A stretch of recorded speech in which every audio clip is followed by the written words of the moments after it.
साथियों, पुलिस के साथ प्रत्येक एक व्यक्ति का आमना सामना कभी न कभी हुआ होगा या फिर होना लाजमी है। इसीलिए क्योंकि पुलिस जो है वो लॉ एंड ऑर्डर को मेंटेन करने के लिए हमेशा अपने को कहीं न कहीं पर मिल जाती है।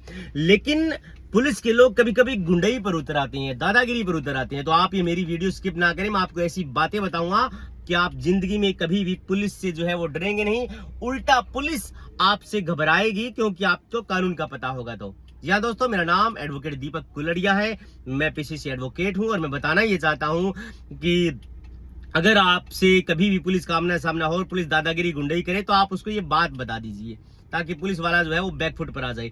अगर फिर भी आपको कोई लीगल हेल्प चाहिए मेरी, अगर आपको जरूरत पड़े तो मेरा नंबर जो है, या आप कमेंट करेंगे तो मैं आपके कमेंट में रिप्लाई कर दूंगा, या फिर डिस्क्रिप्शन के अंदर मेरा नंबर आपको मिल जाएगा। आप ओनली उसके ऊपर व्हाट्सअप मैसेज या कॉल करें। कॉल ना करें, सबसे पहले आप व्हाट्सअप मैसेज करें, मैं आपका रिप्लाई कर दूंगा तुरंत, और आपको कॉल भी कर सकता हूं।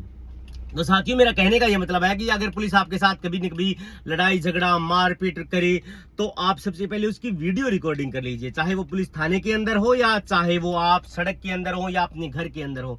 अगर पुलिस आपके साथ कभी मारपीट करे, आप वीडियो रिकॉर्डिंग कर लीजिए, या फिर आसपास के गवाह ऐसे रखिए जो आपके पक्ष में बयान दे सके। दोनों में से अगर आप एक काम भी कर लेंगे तो आप स्ट्रांग हो जाएंगे। पुलिस वालों को आप कहिए बार बार, सर आप इस तरीके से मुझे नहीं मार सकते, अगर आप मारेंगे तो मैं आपके ऊपर 199 के तहत शिकायत दर्ज करा दूंगा। अब बात आपकी वहीं पर स्ट्रांग हो जाती है जब आप बोलती हो कि मैं 199 के तहत आपके ऊपर कार्रवाई करा दूंगा, यानी कि BNS की धारा 199 के तहत ये प्रोविजन है जो पहले 166 में था, अब 199 में चला गया है। अगर कोई पुलिस वाला अपनी ड्यूटी का निर्वहन करते हुए ठीक से पालन नहीं करता है तो उसके ऊपर 2 या 3 साल तक की सजा हो सकती है। आप इसके लिए क्या करेंगे, वीडियो रिकॉर्डिंग करेंगे, उसको वायरल करेंगे, फेसबुक पर लगाएंगे। वो वीडियो लेकर के आप SP साहब के पास जाएंगे, SP साहब को आप बताएंगे कि सर इस पुलिस वाले ने मेरे साथ इस तरीके से मारपीट करी, बदतमीजी करी, मुझे गालियां दी। अगर आपको फोन पर गालियां दी तो आप फोन पर रिकॉर्डिंग कर लीजिए। तुरंत प्रभाव से SP साहब जो है वो उसको बर्खास्त कर देंगे, उसको जो है वो सस्पेंड कर देंगे, लाइन हाजिर कर सकते हैं। अगर फिर भी SP साहब आपकी बात नहीं सुनते, हालांकि वो जिले के कप्तान होते हैं, वो इस प्रकार से पुलिस जो है अगर बेगैरत करती है, बदतमीजी करती है तो वो उनके खिलाफ रहते हैं, क्योंकि वो आम जनता के लिए जवाबदेही होती है, बड़े अधिकारी होते हैं, उनकी कोई सांठ गांठ तो होती नहीं है नीचे। अगर फिर भी SP साहब आपकी बात नहीं सुनती है तो आप वहां के IG साहब के पास जाएंगे। अगर IG साहब के पास जाने से भी आपकी बात नहीं बनती है तो आप IG साहब के पास ना जाकर के वकील साहब के पास भी जा सकते हैं।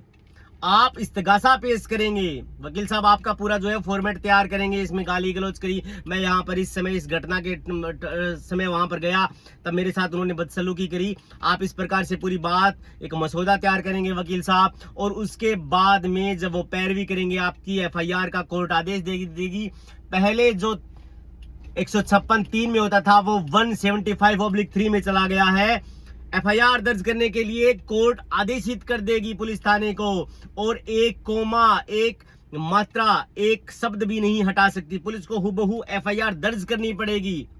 अगर कोई भी पुलिस अधिकारी FIR दर्ज नहीं करता है तो उसके खिलाफ कंटेम्प्ट ऑफ कोर्ट लग जाएगा, यानी कि एंड ऑफ द डे वो पुलिस वाला आपके पास रिक्वेस्ट करने के लिए आएगा, आपके पास आकर के ये बोलेगा या किसी से कहलवाएगा कि आप अपनी कंप्लेन प्लीज वापस ले लीजिए, मुझे गलती हो गई थी। आपका काम न केवल गलती को एहसास दिलाना है, बल्कि आपका काम यह है कि आप एक नजीर पेश करें, ताकि कोई भी पुलिस वाला अगर फिर से ये हिमाकत करे तो वो याद कर ले कि आपने उसके खिलाफ एक मुकदमा दर्ज कराया था किसी के खिलाफ, और लोगों के अंदर ये मैसेज आएगा कि न्याय स्थापित होने में टाइम लग सकता है, लेकिन न्याय के लिए कोई लड़ाई लड़ेगा तो न्याय खुद उसके द्वार पर चल के आएगा। इसीलिए आपको कम से कम स्टैंड तो आपको लेना पड़ेगा। अगर आप ये चाहते हैं कि फोन कॉल से ही काम चल जाए, कॉल घुमाऊं और काम चल जाए, तो ऐसा नहीं हो सकता। उसके लिए आपको थोड़ा स्ट्रगल करना पड़ेगा, ज्यादा आपको स्ट्रगल करने की जरूरत नहीं है। सिर्फ 1 या 2 बार कोर्ट के अंदर आपको जाना है, तमाम चीजें जो है वो क्लियर होती जाएंगी। मजिस्ट्रेट साहब सारी बातें सुन करके अगर आपकी बातों में दम बैठता है, वीडियोज आपके पास है, तो डेफिनेटली उस पुलिस वाले को लेने के देने पड़ जाएंगे।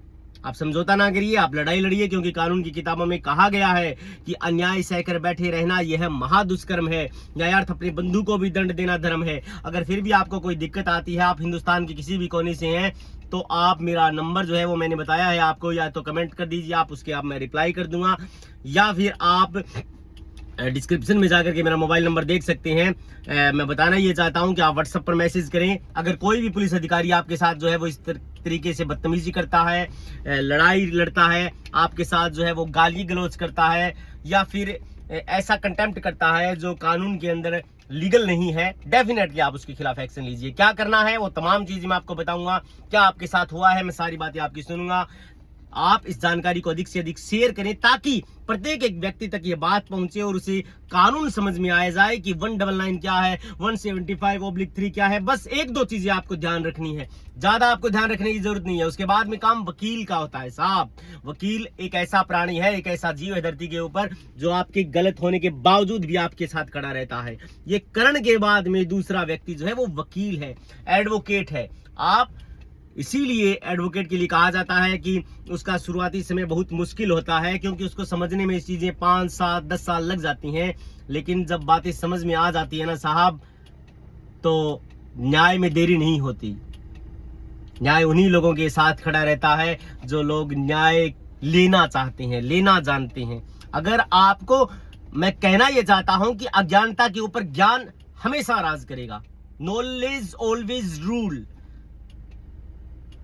ये इसलिए क्योंकि अगर आपको कानून का बिल्कुल भी ध्यान नहीं है, ज्ञान नहीं है, कोई भी पुलिस वाला आपके साथ बदतमीजी कर सकता है। इसीलिए वकालत करना जरूरी है। अपने बच्चों को पढ़ाइए। मैं तो कहना ये चाहता हूं कि वकील के तमाम सब्जेक्ट जो है वो थोड़े थोड़े करके प्रत्येक एक क्लास में 7, 6 से लेकर के जो है वो ऊपर तक लागू होने चाहिए। लोगों को पता ही नहीं चलेगा कि ज्ञान कानून क्या है, तो उनको कैसे न्याय ले सकते हैं वो।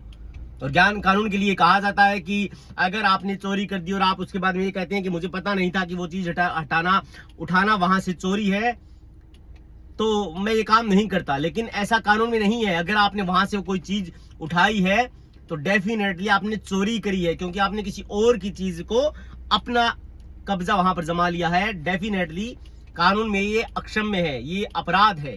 Thank you so much.